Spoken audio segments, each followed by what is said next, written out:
The views expressed in this podcast are the opinions of the host and do not represent the Church of Jesus Christ of Latter-day Saints or the membership at large. Thank you for watching, and we'll see you in the foyer. Welcome to Brothers in the Foyer. This is episode 8. This is an episode dedicated to mothers. We're going to be talking about what our mothers mean to us and those special women that are in our lives, especially our wives. Shout out to our wifeys. We're going to cover some really good topics here. I'm really excited to talk with the brothers. We got Crispin here, Christian, Isaiah. We got Will and Raymond here, Mo, and who else is there? Will. Just Mo. Just Mo. Oh, no, Will's here. Will's here. Come on, how can you forget Will? Hey, the foyer's getting too packed. You know what I mean? There's a lot of us. We're trying to get in the chapel, man. Right. Or the overflow, something. But yeah, we're really happy to have you guys here. Thanks for checking us out. Make sure to like and subscribe and share this video with your friends or your mama. You know, you think she may like this, or your significant other, your wife. I think this would be something really good. I think they'll enjoy. So let's go ahead and jump into it. I believe that when we first really got to know our spouses or our girlfriends before they became our wives, there were things that we were looking for. There were things that stood out to us specifically. And there's a lot of characteristics. Usually they're the women that are in our lives that reflect to the person that we're looking for as a spouse. You guys have any specific things that stood out to you when you were looking for your spouse that kind of reflective things of your mother? She had to be fine and she had to love God. Yes, sir. So done. Hey. Episode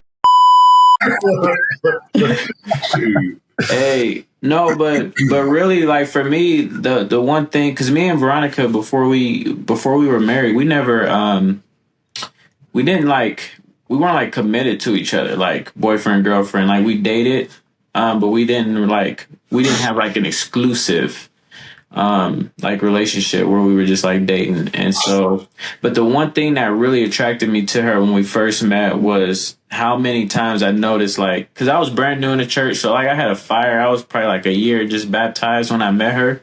Yeah. And I noticed how much she mentioned her Heavenly Father. And now, like, I just gravitated towards that. I was like, wow, like, this woman really has a love for God, you know, and I just really remember how much she would say, my Heavenly Father this, or I'm thankful for my Heavenly Father that. And for me, that was it, man. I just gravitated towards that and, you know, kept that in my back pocket until, you know, I decided I wanted to whether serve a mission or make whatever move I needed to try to advance things with her. Love that, man. So y'all were essentially like a situationship. Situationship, yeah. And it was pen pals for a while, man, because I was out in Atlanta. She was over at the time. She was in Oregon in school. And, like, I had just decided that I was going to serve a mission. And so it was like pen pals for, like, years. We talked for maybe 2 years before we had even, or 3 years, actually, before we had even seen each other face to face. And The first time I actually seen her face was when I came home from my mission, and we used Skype. Like, we Skyped each other for the first time. For you guys that know what Skype is. Exactly. If you know what Skype is. Before Zoom. Now You got me, yeah. Skype ran or walked so this could Zoom and everything else can run. You know what I'm saying? Right. Exactly. Chris, well, chat. Hey, let's go. For me, I was looking for a best friend, you know, like Isaiah said, you know, someone that was in the church. I had my mom always, like, she loves the gospel, and we've been everything, you know. So we've been Jehovah, Protestant, Catholic. I've been Catholic, you know, and stuff. So we always grow up in the church, you know. So, of course, the food, you know. Yeah, so I was actually looking for somebody that can cook too, you know. Yeah, I need to cook, bro. Yes. Man, quickest way to hearts through his stomach, bro. Yeah. I didn't want to come home to some potatoes and ketchup, man. I was just.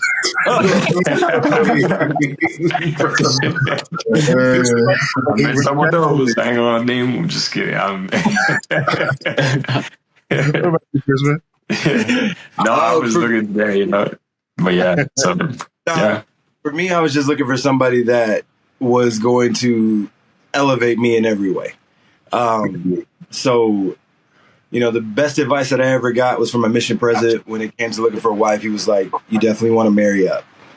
You know that you have to be the leader in everything for, because he's like, I'm gonna be honest with you, as a man, we're gonna fail.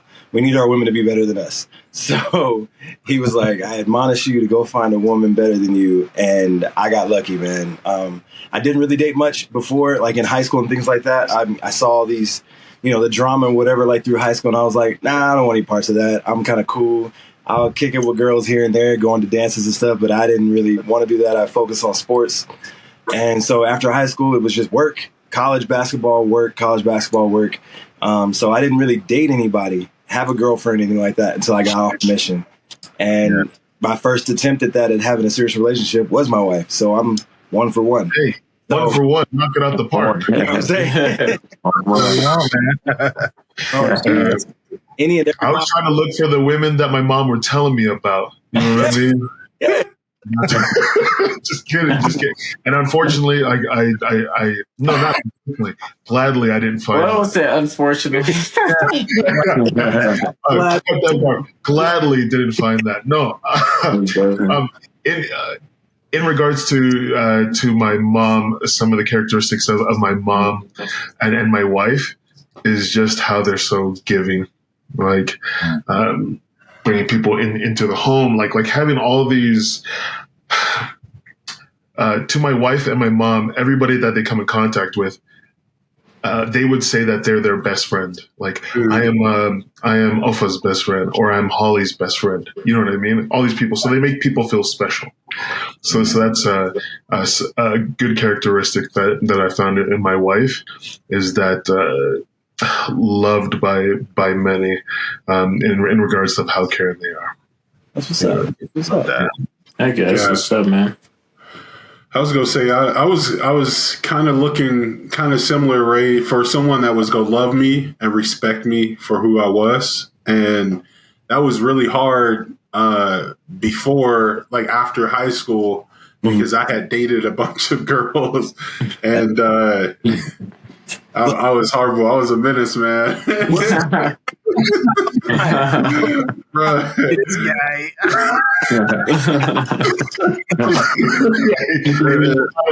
Say right now, but I'm just kidding.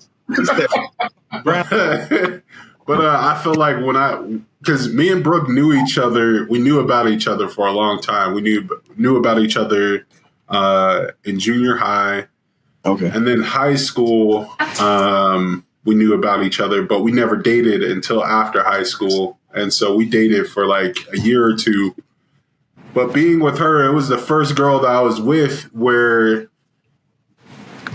she didn't like react to being around me. Like it was like, dude, like you're another guy, you know, like whereas other girls like kind of treated me like I was like royalty. You're just another dude in the book, so that made you like, oh, yeah, wow. Like, something's different, man. It humbled you, bro. Yeah, no, for real, it did, and that kind of pulled me in. And then, you know, I realized, you know, it was the gospel, because I was on and off in the gospel at that time when me and her met up again. And there was just a bunch of things going on, and she just had the Spirit with her, and she knew what she wanted in life, and that really motivated me. And eventually, she got my heart. That's awesome, man. Honestly, all you guys hit things that were similar to me. You know, like definitely, I wanted a wife in my life that could cook. That was a numero uno. My mom could cook. And I was like, man, I am not going to be a string bean. I'm not going to be missing meals. I already miss meals now as a single bachelor, bro. Like, I eat food, bro. But that, and then also similar to Will, as you're saying, like I was dating around too, and there's a few girls I wanted to pursue to kind of make it become more exclusive. But I met Megan, and I was looking at these women, and between her and the other ones, I was like, I can't see these women being mothers. Yeah. I can't see them. I mean, no offense to them, they're great people. Hey, what's the sound? I didn't see them as being. I couldn't see them like raising my children. Like they Hey, have those qualities. If your tires get slashed tomorrow, man.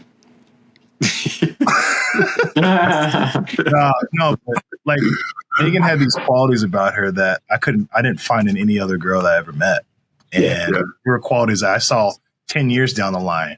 Like she's fulfilling them right now as she takes care of our son, as she's pregnant with our children right now. And that was probably the biggest turn. I was like, man, she has these motherly qualities, like she thinks outside of herself. She's selfless. Yeah. She's so giving.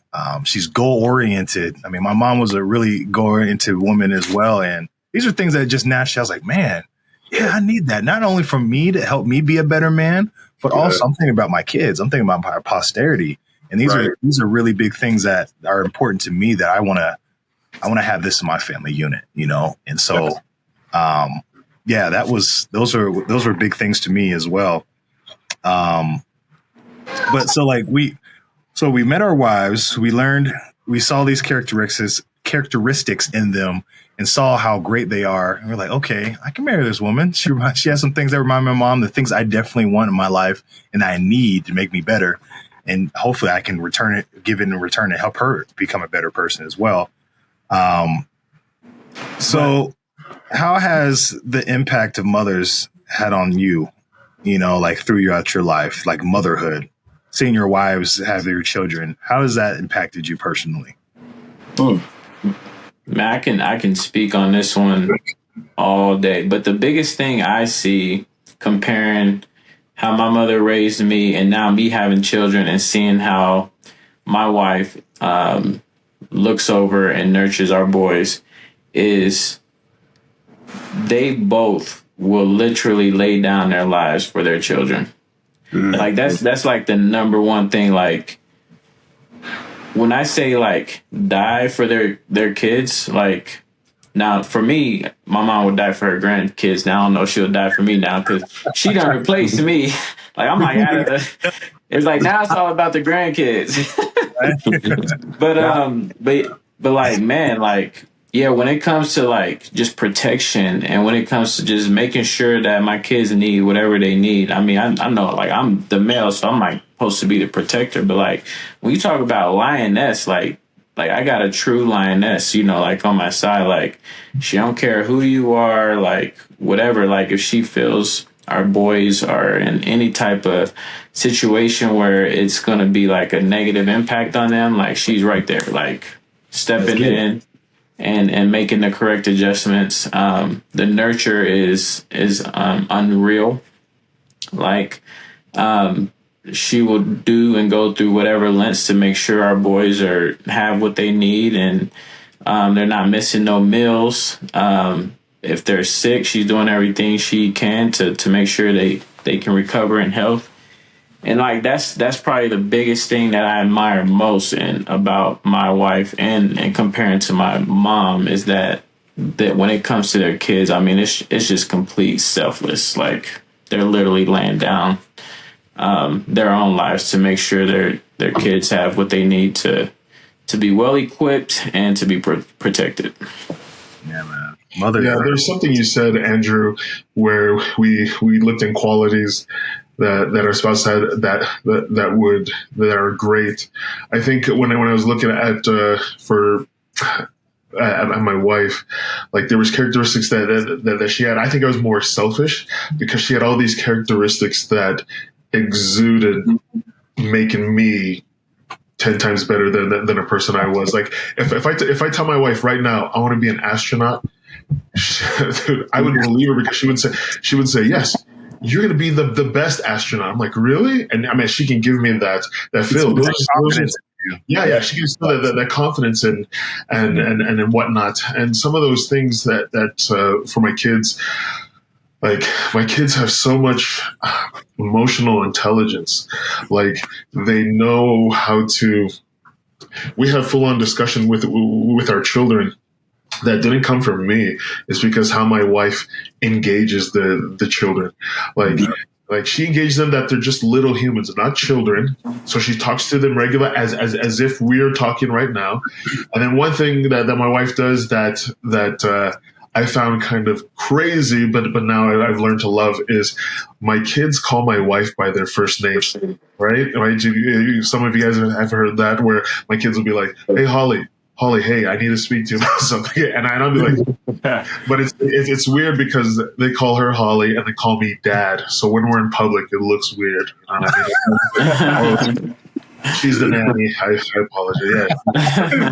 Yeah. But I used to think that was weird, but she's really curating like this relationship that I kind of envy, because that wasn't something that I had with my mother. I mean, yes, I had a relationship with my mother. What my wife is done is like there's no, and I think every mother could attest to this, where there's no I won't say unconditional. I will say there are no conditions to her love that she has for her children. I like to say no conditions as opposed to unconditional, because it means something, at least to myself, that the way that she mothers the children, like, yes, she will die for the children, but she will also live for the children. You know what I mean? By showing them the example and being patient throughout. Like I've learned to be a better person, just how my wife engages my children. All right. Mothers are. My wife is, when it comes to the children, she definitely has her way of speaking to them that a lot of times is more effective than it is when I speak with them. And it's a different type of patience of being able to kind of recognize where they're at as opposed to where we want them to be when it comes to their processing of us talking to them or correcting their behavior or anything like that. And I find myself sitting back, not envious of it, but just like, man, I don't want any parts of this at all. You can have it.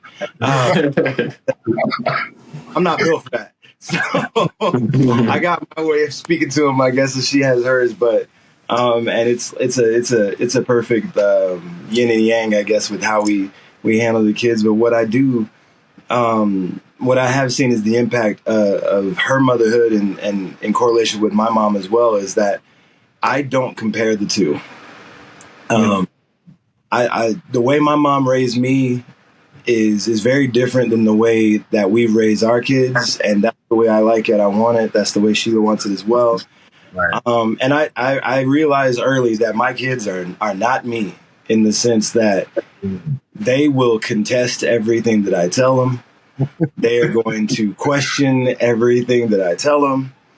And I don't know when my mom curated this in me, but as long as I can remember, there's no question in mom. You know what I mean? Like mom says it, you get it done. No, mom, wait. There was none of that. There was the utmost respect for my mom in our house. Maybe that's because we're all boys, but what I have learned is that they both love unconditionally without conditions, and they both have a way of looking at their children and seeing through the flaws like Heavenly Father sees us. Yeah. Understanding that we're flawed in every way and still showing up. Right. Understand that our kids, they're very flawed. We're all flawed, right? And yet seeing through that and seeing the person, seeing who they really are. They both do that so well with me and with the kids. And that's the correlating factor that's the impact that I've seen, is just I feel closer with my Heavenly Father watching them parent my mom and me and my wife and my kids. Question for you, Crispin. Have you ever disciplined your kids the way that your mom disciplined you in front of your mom, and then your mom got after you? Yes. What are you talking about? Man, I remember I was doing that. Right, absolutely. I was doing the same type of verbiage you were talking about with my kids, being stern. Like, hey, don't do that. what are you doing? And my mom's like, don't yell at the kids. And I had to look at my mom. Like, Mom, you don't remember when? They always have McDonald's money now. Yeah. Hey, that's a whole episode in itself, right there. No, but grandparents, but Yeah. But Crispin, I wanted to go on that point. You guys were all slightly hitting this as I was listening about how our mothers are just the women in our lives. They can look beyond for what they see right now. I mean, I'm pretty sure they looked at all of us. Our wives looked at all of us like, "Ooh, he needs some work. I can help him." They look past our flaws, our imperfections, and we all seen our wives give birth. We all seen our wives give their all towards their children and for their families.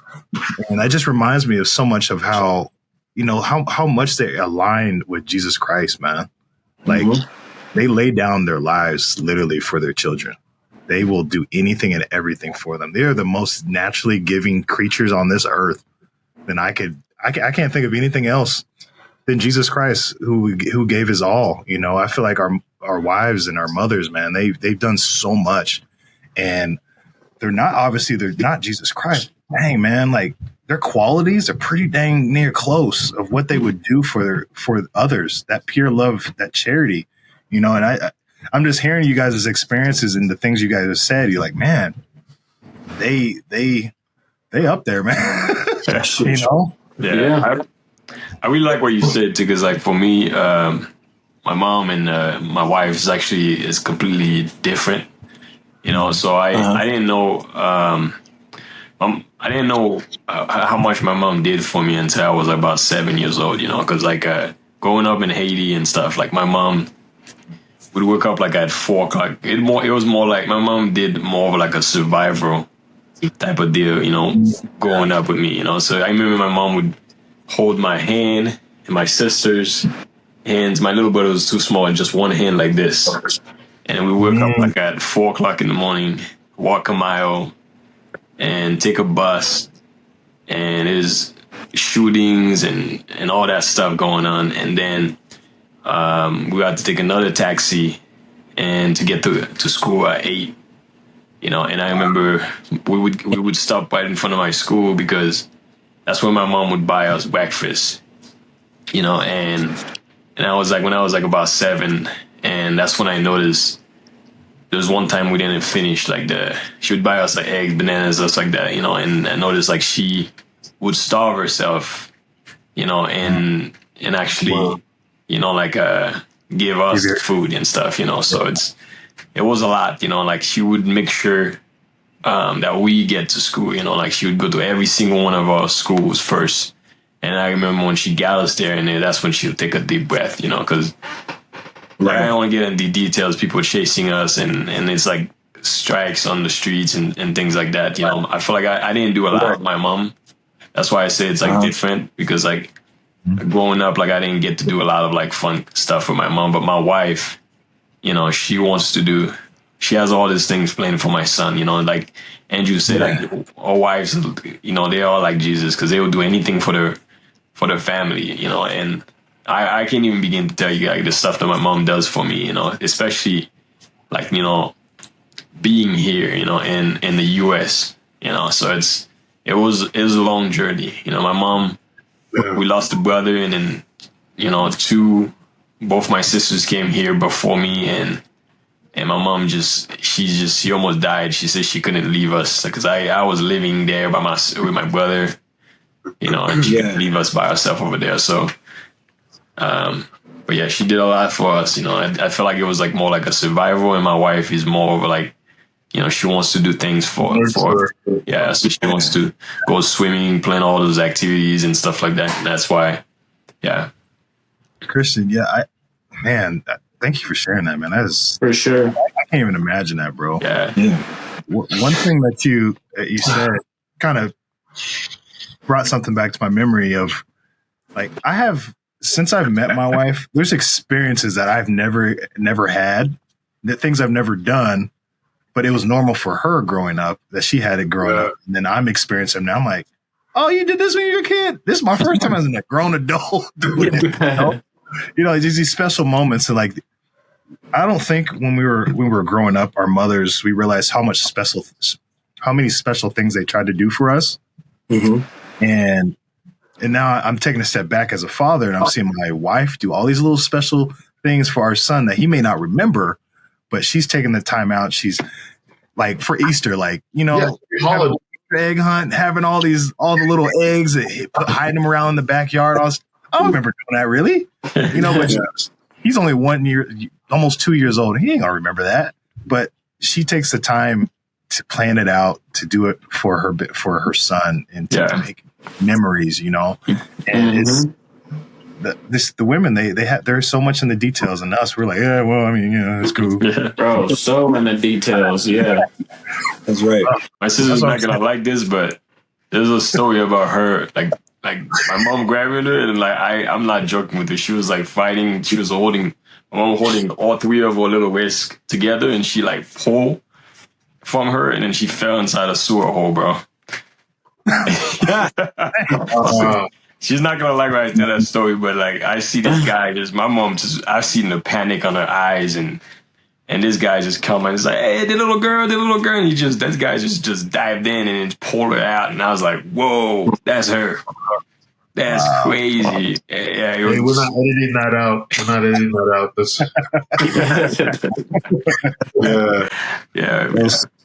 I was just going to add to that, though. I think when we think of strength, we automatically think of man, you know.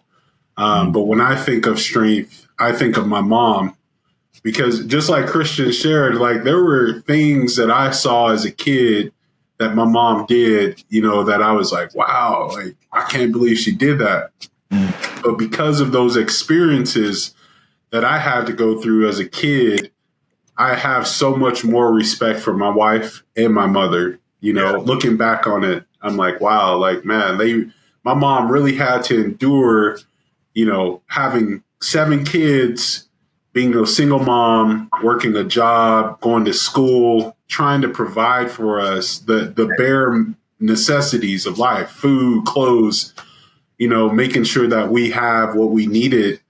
And I just have so much more respect for my wife. I want my wife to have everything, you know, because my mom had to suffer. She had to struggle for a long time. And it's a miracle to see her where she is today. But that strength, that the power to endure, man, it's amazing to see women, you know, especially single moms, be able to get through that. And it's a great example, I think, to us, man, to be more caring and to be more loving and to do all that we can, for sure. So, heck yeah. You're saying about how, like, Christian, Will, you're saying like how your mothers were so strong and having this resilience. Did you, when you were growing up, do you guys have any memories of something that stuck with you your mom did? That was like a gospel principle or something that dealt with her faith that stuck with you ever since? And you guys are just like, man, that's been ingrained, emblazoned in my brain from then on, seeing my mom do that. And it's helped me throughout my life. You guys had any experiences like that? My mom, so my parents divorced when they were 12, and we instantly went to a different, it was instantly survival, right? Yeah. And I remember my mom used to work at a gas station, at this one, multiple jobs, just trying to stay afloat. Right. But every time my mom would pay tithing, and I'm like, what are you doing? You know, that's what all money could be the tithing. You know what I mean? But she always paid tithing because like this, or she'd always pay tithing. And then if we ever saw anybody ever struggling, like if we saw somebody ask for money, my mom would always give. She goes, hey, the more that you give, the more that you help, then you'll be helped. You know what I mean? But it was all about giving. It could be her last $20, and she would give it to a homeless man. You know what I mean? So I learned that at first it was probably, let me pay tithing so that I can reap the benefits. You know what I mean? So the windows of heaven would open up. But it's just more than that to know that every day is a blessing, and then I could help bless somebody else. You know what I mean? So it's never a thing to give monetary or of my time of service. That's what I learned from my mom, and it's engraved. If anybody needs help, then I'm on it. You know what I mean? So it was just something huge. My mom was the same way in that regard. Just to kind of touch on that as well, like it was all boys. Me, my brothers, my cousins who are boys, we all grew up in the same house. And, mom's single mom, their moms are single moms as well. So the sisters, they're raising their boys all together in the same house. So, y'all can't see it out there, but I'm 6'8", 340. And I've been big my whole life, hashtag big back season. But it's real out here. Whoa. We've had the my whole life, man, and never do I remember a time where we were struggling to have food or anything like that. And yet I remember my mom rotating jobs because maybe this one was lost, or this gas station, grocery stores, tech company here, power company there, just doing what she could to put food on the table. But tithing was always paid one, and donating and giving whenever she could was another, because she was like, how am I going to sit here and tell you have faith in God who can do anything for me, and then turn around and not be my brother's keeper at the same time? If I know God's going to bless me, how can I not be a blessing to him? He's already got me. So what am I going to sit here and hold this little money for when it could bless somebody else and we're okay? So that actually, what you said, Ray, is something that I could definitely say that reaches home as well. Tithing and giving to God first, and watching him work in our life second, is definitely a principle that I learned early on. Yeah. For me, it was like Psalm 23.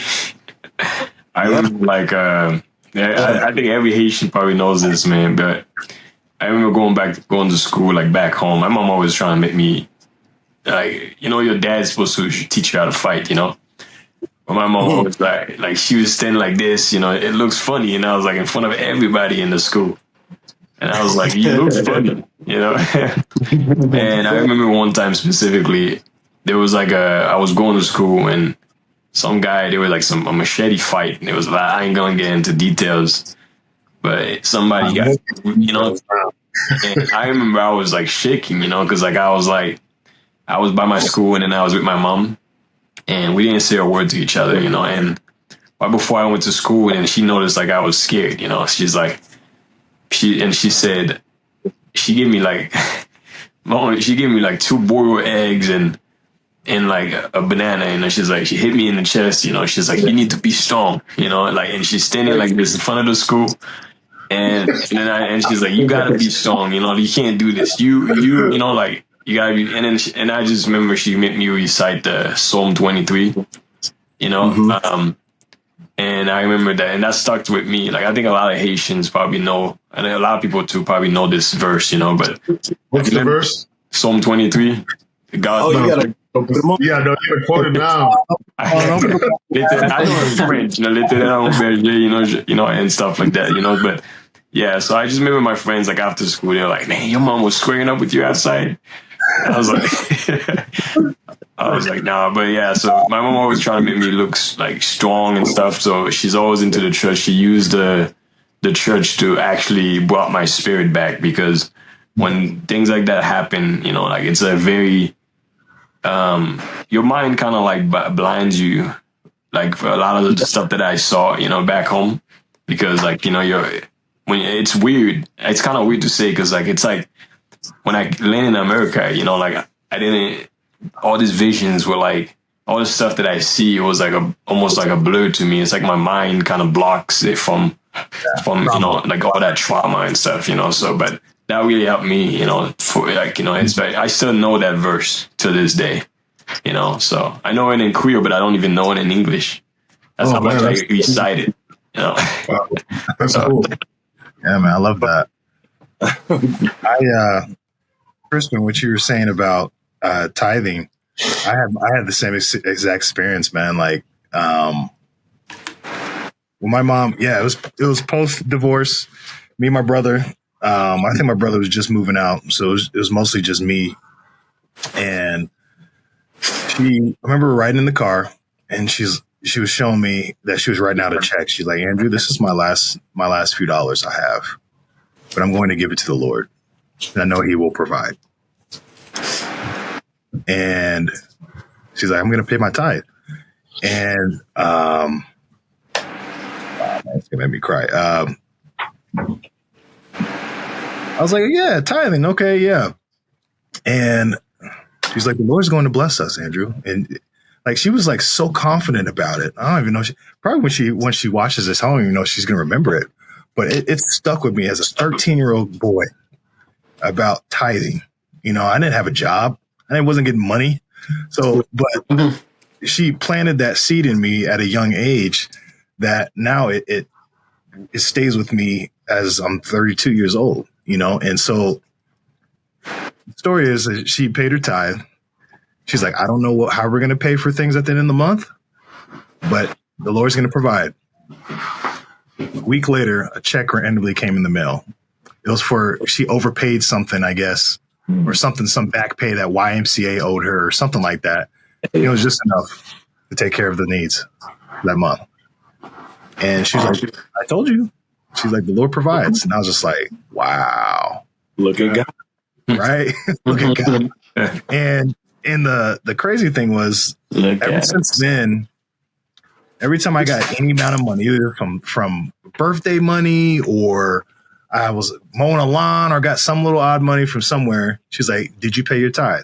I'm like, man, $2 or something. I'm like, man, $2 really? But every time I've ever had money, she said that so much to me as I was younger.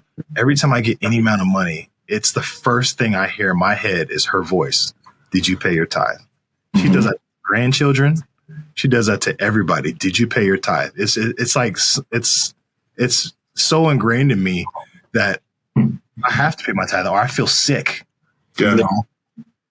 I'm not doing it out of habit. It's because I want to, because I know that the Lord provided that for me. I didn't do that on my own. This is the Lord's money. He don't need my money, but He wants to bless me so that I can be able to take care of my family. And there's been times where it's been really tight.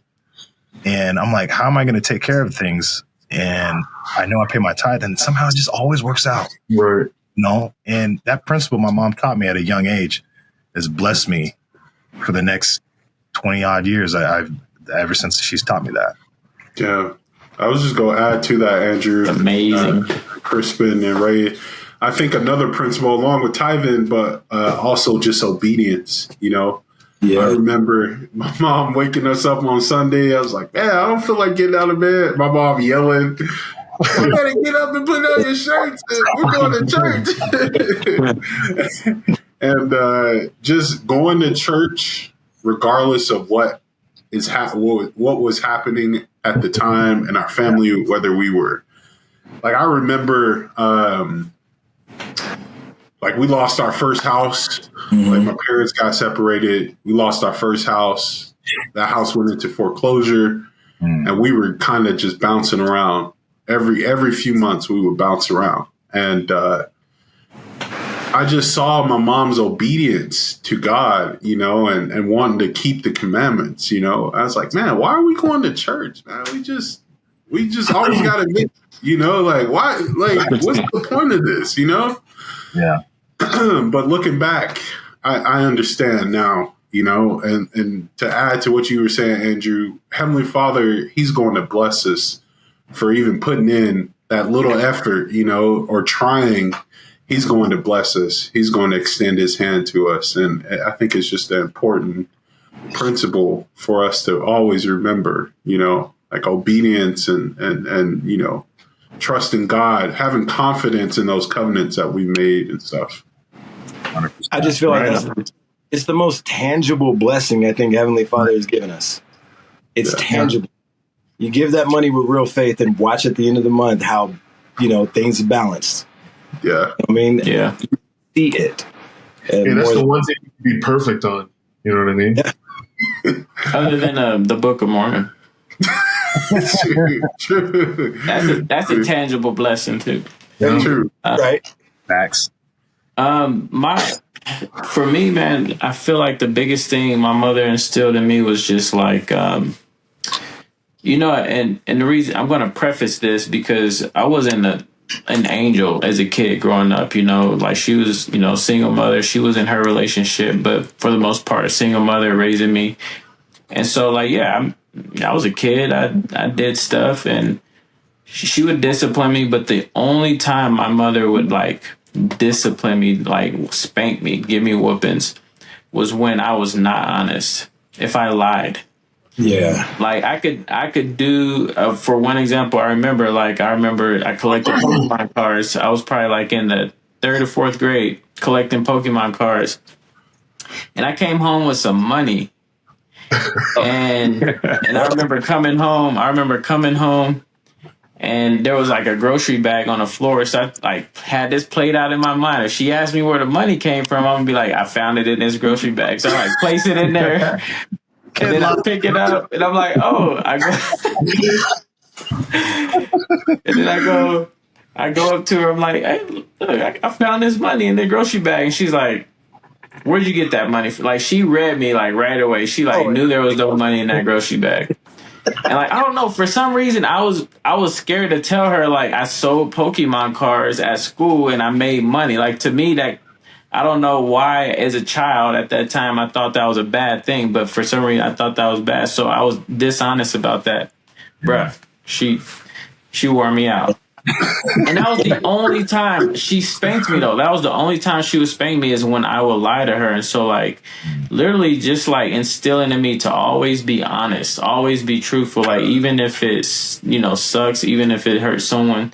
Because I mean, the truth is what it is, it's not there to, to like offend us. I don't feel like we should ever be offended of the truth, but honestly, the truth should be there to make us better people.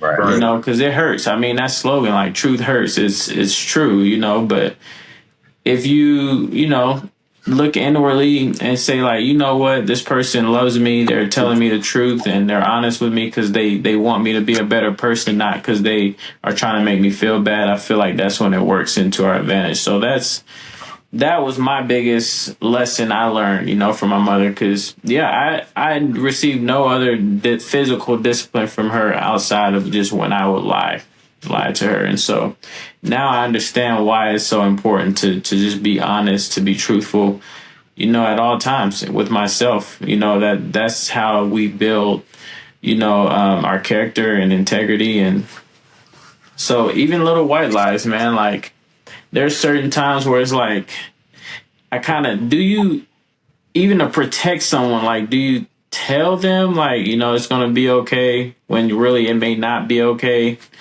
Or you just want to kind of protect and shelter their feelings, And so I'm coming to terms with that, just trying to figure out ways to really navigate that, or even, when I have those moments when I need to be that type of friend or husband, whether it be something my wife needs from me or needs to know from me. So y'all didn't get beat when you were little? Man, I got nothing on me, bro. Right. Christian, you took me back when you said your mom punched you in the chest, bro. Oh, my mom used to give me the 2-piece all the time, bro. She's like, you a boy. But no, I got beat, man. I got beat by neighbors, my dad, my teachers, everybody, man. The whole neighborhood took it. When they say they took it, I'm saying right now, that could be a whole episode of fun stories, man. When they say it'll take a village to raise a kid, man, it really took a village to beat me up. We got beat by the village. No, man, that's amazing, fellas. I love to hear these stories. And I know our moms are probably tearing up or smiling right now listening to this. My mom got no social media, so you got to send her the YouTube link. But no, man, I mean, I hope the women that are in our lives, the ones that are in our closest circle, they know that we care for them and that we love them, and that we would not be the men we are today if it wasn't for them. So this is just a dedication to say thank you so much for all of you done for us. What we've yet to forget that, or what we always forget to say, like we want to say right now, thank you. You guys, there's not enough words in the human vocabulary to say how much we love you and how much we're grateful for you, because you guys do too much that's not, I don't think, acknowledged enough, and so and I'm still a work in progress. I'm still learning to realize how grateful I am for the women in my life. I mean, I strive to, but sometimes I just think, I'm like, man, she knows I care, but it's good to take the time out and say, hey, I'm grateful for what you've done for me. You do so much for our family. I'm so grateful for what you've given for our kids, our family. Thank you. I think women more than anything need to feel like they're acknowledged and feel like they're valued. They do, especially, and because we hit on it, especially because they give so much of themselves naturally. You know what I'm saying? It's like they naturally give so much, and so they're still human, and so there's always going to be that feeling of how much am I really being appreciated, through just like their natural tendency to be able to give and nurture. And so I do feel like they need not even to, because I feel like mothers, there's a lot of messages out there for mothers. And so mothers should know how much they're appreciated. I feel like what really needs to be reciprocated is the action behind those words that we're using to fortify their appreciation. Because that's a different beast. It's like one thing to saying it, but to actually see actions behind that reinforcement, I feel like is what's needed more. Facts. Yeah. That action of taking care of the kids some nights, as that's probably the routine with mom, but then sharing in those moments, sharing the load and whatnot is key. So I like how you said that, Isaiah, of action, because we could totally show our love through action. And I think more than anything, some of that action is just in the way that we talk to them. Because like my wife and my relationship when we parent is a little bit different, especially living out here in Utah, where things are a lot more stereotypical with societal norms, where usually the man is the one working and the wife, there's so many housewives that stay at the house. Both my work and my wife's work is from home. So we're both equally present, which is not the norm across the board wherever we're at. So I'm definitely here, but like just what I've noticed through the 5 kids that we've had is that moms, even when things are going good, even when there's things going great with their husbands, there's still this pressure that I think they feel within themselves to mother in the best ability, to make sure the nurturing is happening, to make sure the education is happening and life skills and everything like that. I find my wife sometimes just worried that maybe their motor skills or their verbal skills aren't coming along, and this innate pressure on themselves to do it, as if if they don't, no one will. Not that that's true, but there's that pressure in them to be the best mother they can be, and to love on these kids and make sure that those kids recognize it. So sometimes all it takes from the husband is just recognizing it and saying it in the moment. Man, you're such a great mother. Oh my gosh, I love the way you teach the kids. Just that word lets them know you noticed, and lets them know that you see it and that you care. Sometimes that can lift spirit like no other. In my own household, sorry to interrupt, just to that moment, like as we talk about those norms in society, like the father's the provider, the mom is the nurturer. My wife is like this. Hey, you need to meet me halfway with the nurturing. They need to see that from you as well. So that emotional intelligence that my wife is teaching my kids, she's also teaching me to be more patient, or just to have those conversations, to nurture. Like if any of my kids get hurt, like my youngest, she, what happened? She got hurt. She ran to my wife, but then she's looking at me, and then the wife's like, "Say something," and I'm like, "Oh, sorry, boo boo." So we call her Nunu. Sorry, Nunu. I'm sorry. She's like, "No, come here and nurture and hold her." And I have, there you go. There you go. There. You know what I mean? It was unnatural for. Yeah, no, I'll call it unnatural for myself. It was unnatural for myself to be like really nurturing, doing like what I thought was mother's roles, because I'm not supposed to teach the boys how to fight. My wife teaches them, you know what I mean, how to be civilized, right? But I think those norms are now the division is meant to be blurry right now, because we all need to take a hold. I can't work 9 to 5 and then expect my wife, who if she is a stay-at-home mom, to work all day at home, and then I come home, I need a break. You know what I mean? That's yeah, absolutely. I have to go in there, and then I have to start my shift. You know what I mean? Yeah, absolutely. So that's something that I learned from my wife mothering, is that she's helping me keep me actively engaged in emotional. I had to learn that the hard way. That was a really tough, battle that me and Brooke had, just because I grew up where, my mom was, the head of the household, and then going over to my dad's house, that's the way he kind of ran his house too. It was like the mother, like she's supposed to make sure you have clean clothes. Like I'm not washing the clothes. And then there was a change in my father where I saw him, like homeboy was cleaning, cooking. I was like, whoa. So I had to when I got married, I was still expecting that. I was like, man, Brooke, you go cook something, you go have something, ready, when I get home, Right.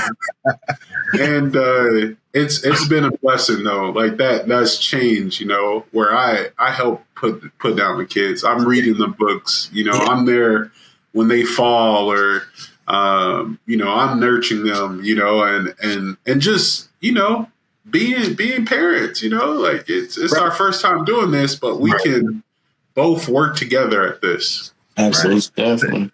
It's definitely a joint effort. It takes all of us, And yeah, same thing, bro. Like I came in with a skewed vision of how households should be ran and how a marriage should be ran, and just expectations. And my wife's expectations of what she's seen growing up were completely different from mine.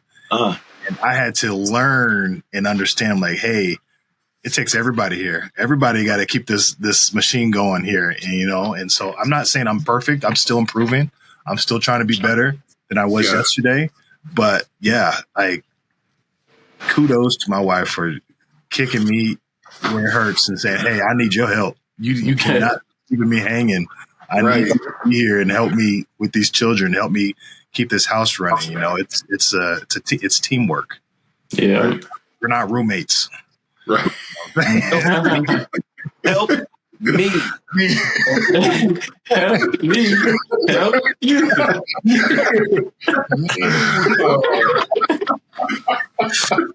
But we all appreciate it. Yeah. We want to go ahead and hey Siri, play Dear Mama by Tupac. There you go.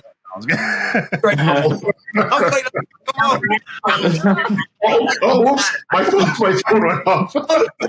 Bro, I was tempted to quote a few lines for real though. Like, man. Or what's that song by Boys to Men? Song for Mama. Mama.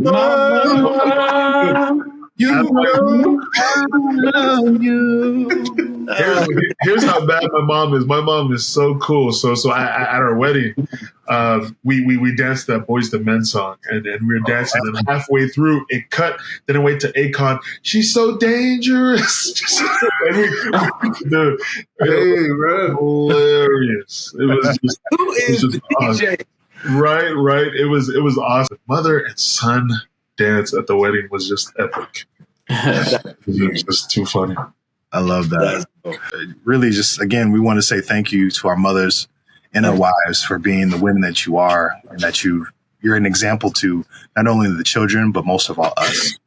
You guys have helped raise a generation and raising the next generation, and your example just goes through all of us, and we try to emulate who you are. And your reflection of your spirits, the love that you share towards us, it's changed our lives, and we're so happy for it. And so thank you again. Absolutely. And happy Mother's Day from Brothers Happy in Mother's Day. Yes, happy Mother's Day. Happy Mother's Day. Mamas. Hey, mama. Mama, I love you. This is Brothers in the Foyer. We thank you so much for tuning in. Please make sure to like and subscribe. Check out us also on our Instagram at Brothers in the Foyer. We're also on Facebook at Brothers in the Foyer. Also, we just hopped on TikTok as well at the same name at Brothers in the Foyer. So go ahead and follow those channels. Keep up to date on new videos, the new people we're talking with. We have some people in the chamber that we're going to be interviewing soon, and I think you guys are going to like it. So thank you so much. Love you, mamas. And Love you, we mama. out.